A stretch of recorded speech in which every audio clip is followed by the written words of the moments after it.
Assalamualaikum warahmatullahi wabarakatuh. Hai teman-teman sekalian, bertemu lagi bersama saya Seli Ayu Andesti. Saya mahasiswi dari Universitas Muhammadiyah Pontianak, Fakultas Ilmu Kesehatan, Jurusan Kesehatan Masyarakat, Program Peminatan Kesehatan Reproduksi.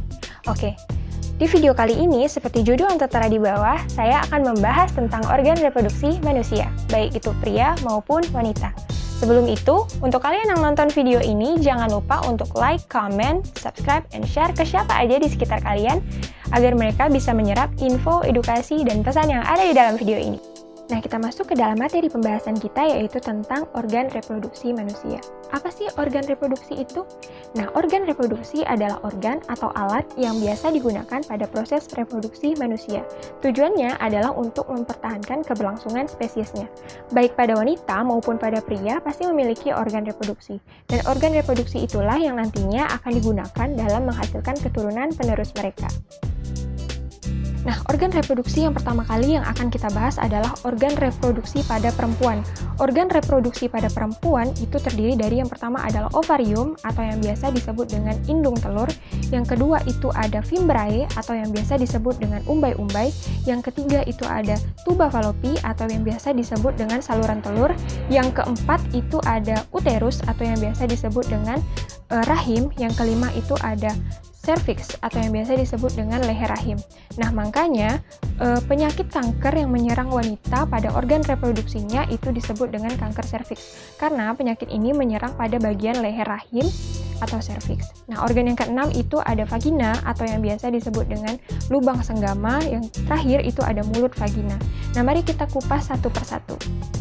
Yang pertama yaitu adalah ovarium atau yang biasa disebut dengan indung telur, yaitu organ yang ada di kiri dan di kanan rahim di ujung saluran fimbriae atau umbai-umbai dan terletak di rongga pinggul indung telur, berfungsi untuk mengeluarkan sel telur atau ovum. Nah, sebulan sekali indung telur kiri dan kanan secara bergiliran akan mengeluarkan sel telur. Sel telur ini adalah sel yang dihasilkan oleh indung telur yang dapat dibuahi oleh sperma sehingga terjadi janin. Bila tidak dibuahi, maka akan ikut keluar bersama darah pada saat menstruasi. Yang kedua ada fimbriae atau umbai-umbai. Fimbriae atau umbai-umbai dapat dianalogikan dengan jari-jari tangan karena bentuknya yang seperti jari-jari tangan dan tepat berada di bawah infundibulum. Fungsi dari umbai-umbai ini untuk menangkap ovum yang dikeluarkan oleh indung telur.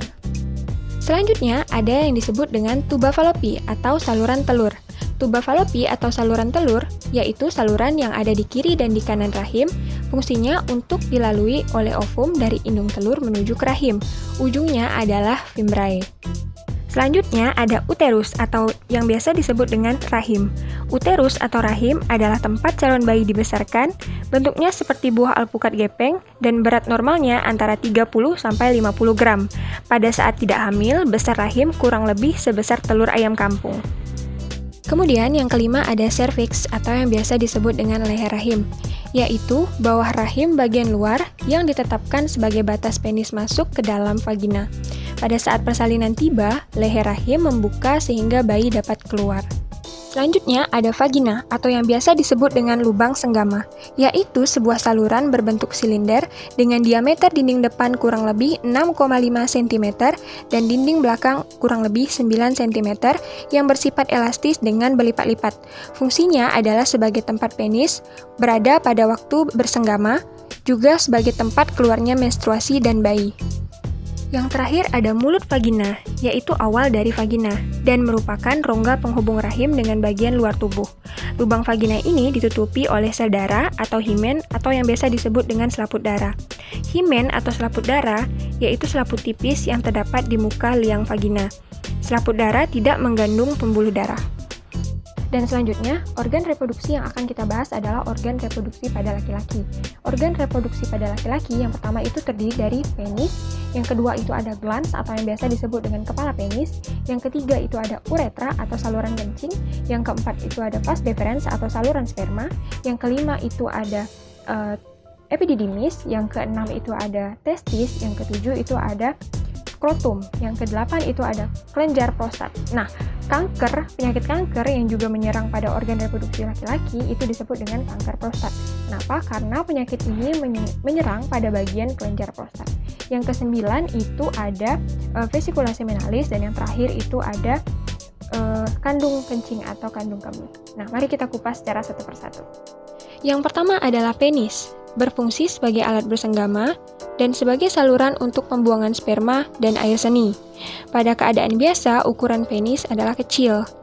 Nah, ketika terangsang secara seksual, darah akan banyak dipompakan ke penis sehingga berubah menjadi tegang dan besar. Nah, hal ini disebut dengan ereksi. Selanjutnya adalah kelenjar prostat. Kelenjar prostat adalah kelenjar seukuran kacang kenari yang terletak di dalam panggul, tepatnya di bawah kandung kemih. Kelenjar prostat mengalami 2 kali pembesaran, yaitu pada saat pria sedang pubertas dan ketika mulai memasuki usia 30 tahun. Berat kelenjar ini akan terus meningkat seiring bertambahnya usia, dari 20 gram pada usia dewasa menjadi 40 gram pada usia sekitar 70 tahun. Fungsi dari kelenjar prostat ini yang utama adalah mengeluarkan cairan yang melindungi dan menutrisi sperma. Selama ejakulasi, cairan tersebut akan dikeluarkan bersamaan dengan sperma sebagai air mani. Dengan adanya cairan ini, sperma mampu bergerak secara efisien di dalam rahim wanita. Fungsi selanjutnya adalah menutup saluran kemih saat ejakulasi agar air mani tidak masuk ke dalam kandung kemih. Fungsi terakhir adalah menunjang kinerja hormon seks utama pria, yaitu hormon testosteron. Selanjutnya adalah vesikula seminalis. Vesikula seminalis terletak di belakang kandung kemih, tepatnya di atas kelenjar prostat dan di depan rektum. Organ ini bertekstur lunak dan berukuran sekitar 5-7 cm. Vesikula seminalis berfungsi menghasilkan sekaligus menampung cairan mani sebagai media pengantar sperma. Selanjutnya ada glans atau yang biasa disebut dengan kepala penis. Glans berada tepat di bagian depan penis. Glans banyak mengandung pembuluh darah dan syaraf. Kulit yang menutupi bagian glans disebut dengan foreskin atau preputium. Di beberapa negara memiliki kebiasaan membersihkan daerah sekitar preputium ini atau yang dikenal dengan sunat. Sunat dianjurkan karena memudahkan pembersihan penis sehingga mengurangi kemungkinan terkena infeksi, radang, atau beberapa penyakit lainnya. Selanjutnya adalah uretra atau saluran kencing, yaitu saluran untuk mengeluarkan air seni dan air mani. Mulut uretra adalah bagian awal dari saluran kencing atau uretra. Kemudian ada vas deferens atau yang biasa disebut dengan saluran sperma. Adalah saluran yang menyalurkan sperma dari testis menuju ke prostat. Vas deferens panjangnya kurang lebih sekitar 4,5 cm dengan diameter kurang lebih 2,5 mm. Epididymis adalah saluran-saluran yang lebih besar dari vas deferens. Bentuknya berkelok-kelok dan membentuk bangunan seperti topi. Sperma yang dihasilkan oleh testis akan berkumpul di epididymis. Selanjutnya adalah testis. Testis berjumlah 2 buah, berfungsi untuk mereproduksi sperma setiap hari dengan bantuan hormon testosteron. Testis berada di dalam skrotum, di luar rongga panggul, karena pertumbuhan sperma membutuhkan suhu yang lebih rendah daripada suhu tubuh. Sperma itu sendiri yaitu sel yang berbentuk seperti berudu berekor, hasil dari testis yang dikeluarkan saat ejakulasi bersama cairan mani dan bili, bertemu dengan sel telur yang matang dan akan terjadi pembuahan. Kemudian ada skrotum. Skrotum adalah kantung kulit yang melindungi testis, berwarna lebih gelap dan berlipat-lipat. Skrotum adalah tempat bergantungnya testis. Skrotum itu sendiri mengandung otot polos yang mengatur jarak testis ke dinding peri dengan maksud mengatur suhu testis agar relatif tetap. Yang terakhir adalah kandung kencing atau kandung kemih. Kandung kencing adalah tempat penampungan sementara air yang berasal dari ginjal atau yang disebut dengan air seni. Kandung kencing adalah bagian dari sistem saluran kencing yang terdapat di dalam tubuh manusia. Selain ginjal, organ lain yang juga termasuk ke dalam sistem ini adalah saluran ureter yang menghasilkan urin dari ginjal ke kandung kemih, serta saluran uretra yang mengeluarkan urin dari kandung kemih keluar dari tubuh. Oke teman-teman, mungkin cukup sampai di sini materi pembahasan kita tentang organ reproduksi manusia. Semoga teman-teman sekalian bisa dapat mengambil manfaat yang ada di dalam video ini dan membagikannya ke orang sekitar kita. Terima kasih telah menonton. Wassalamualaikum warahmatullahi wabarakatuh.